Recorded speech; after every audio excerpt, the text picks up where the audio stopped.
Greetings all, this is Dominic from the Comic Book Report YouTube channel, doing a guest review for Organic Price Books, your home for graphic novels and comic book collected editions. And today I'm really excited to do a quick overview for you for the X-treme X-Men Omnibus Volume 1 from Chris Claremont and Salvador Larroca. This 888-page oversized hardcover omnibus from Marvel Comics collects Uncanny X-Men issue 389, X-Men issue 109, X-treme X-Men issues 1 through 24, X-treme X-Men Savage Land issues 1 through 4, X-treme X-Men Annual 2001, X-treme X-Men Expose issues 1 and 2, and material from X-Men Unlimited, issue 36. Now, while we take a closer look at some of the exterior work for this book, including the dust jacket, the under the dust jacket artwork,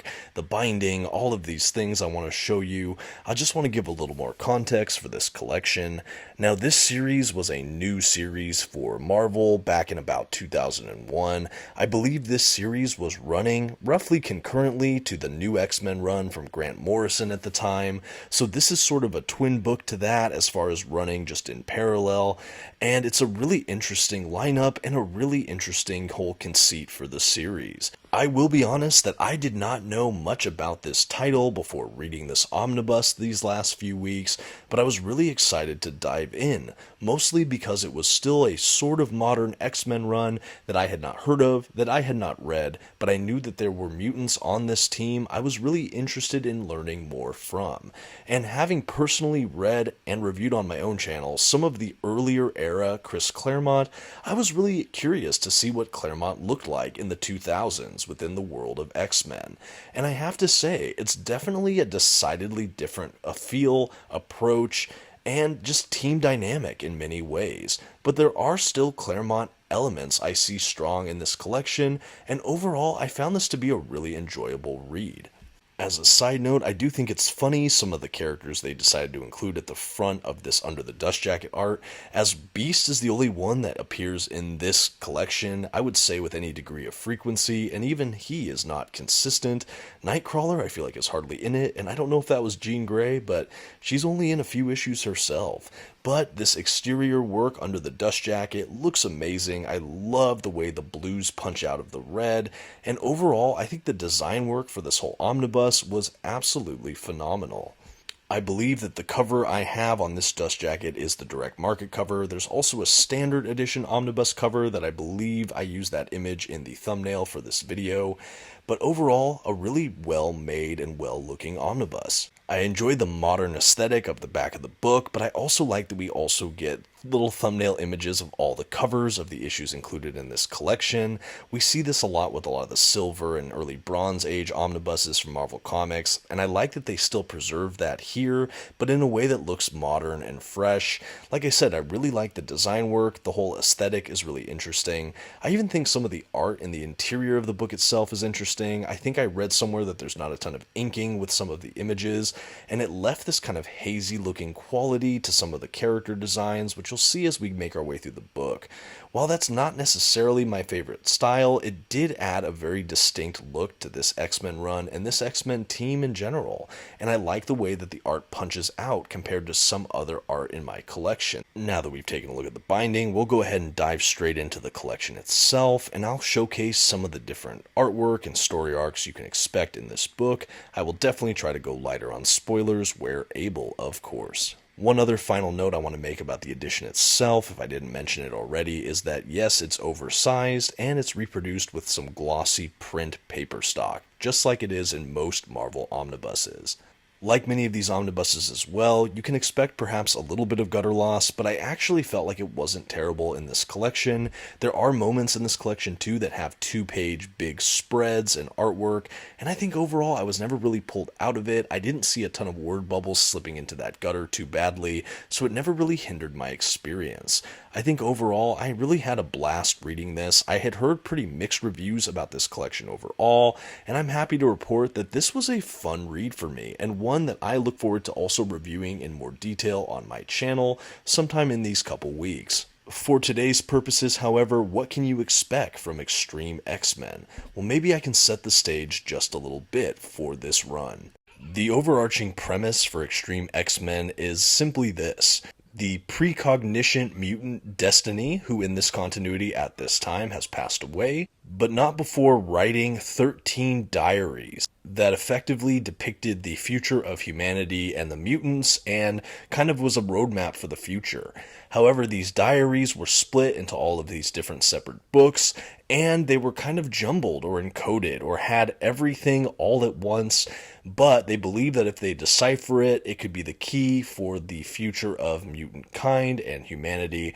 So there's a very clear threat with these books. Now, simultaneously, because these books have so much power and because Professor Xavier is the premier mutant telepath, they don't want to endanger him with all of the powers these books may give him. So Storm and crew decide to break off from the X-Men and essentially start their own faction who are looking for these books while keeping Xavier largely in the dark. The initial team is headed up by Storm with Bishop, Rogue, Beast, and Psylocke, and their new sort of once enemy but maybe spy and now ally, the mutant Sage. For me, this team sounded very eclectic, a little bit from here and there, but there were a lot of notable mutants on this list that I was really intrigued to read about. Now, this roster changes in some ways really dramatically and really close to the beginning. I won't spoil how the cast shifts around, but you should know that another notable inclusion to this crew that's in and out of this book for quite a bit of it is Gambit. For me, a real draw for this book was also Rogue and Gambit. Both characters I really love, especially growing up with the X-Men animated series and things like that, and I've enjoyed their appearances in the comics I've read, but I'm always looking for more Rogue and Gambit material, and so the fact that I knew that both of them were fairly prevalent in this book, that definitely had a major draw for me, and I have to say, their roles in this book are some of my favorite, and it's definitely a selling aspect of this book for me, so kudos, very well done. I think also the character of Bishop, I've known that mutant, I've seen him around, but I really liked how he was utilized here as sort of a cop, sort of a detective-y kind of guy, and also just brute strength. I think that was a really fun role for him on the team. I think what they do with Sage is certainly interesting. That's a mutant I know a little bit more from with the current Benjamin Percy X-Force run, but it's been really cool to see how this team all meshes together. I'm used to seeing Storm lead an X-Men team, so that wasn't necessarily something new, but I always love where Storm is heading a team. I think she does a great job, and this book, I'd say overall, was no different. Now, along the way, they do encounter some newer mutants as well that they introduce to their cast, but I'll let you discover them for yourselves. That was definitely an interesting inclusion that I appreciated. This book had a lot of twists and turns, and even though the primary narrative was to hunt for these books of destiny, they really went in and out and all around a lot of plot lines along the way in their search. Some notable storylines were one where they go to the Savage Land to help these sort of mutated dinosaur-like hybrid human creatures find like a sanctuary. They defended the world against a alien or otherworldly, other dimensional like military led by this guy named Khan. That was a really big moment that this series seemed to build to that I felt like was a pretty good plot line. And along the way, they deal with this villainous guy named Vargas. I think overall, these villains were fun. Claremont definitely made some, decent ones here, but they don't have the cachet that I think some of the main X-Men villains have.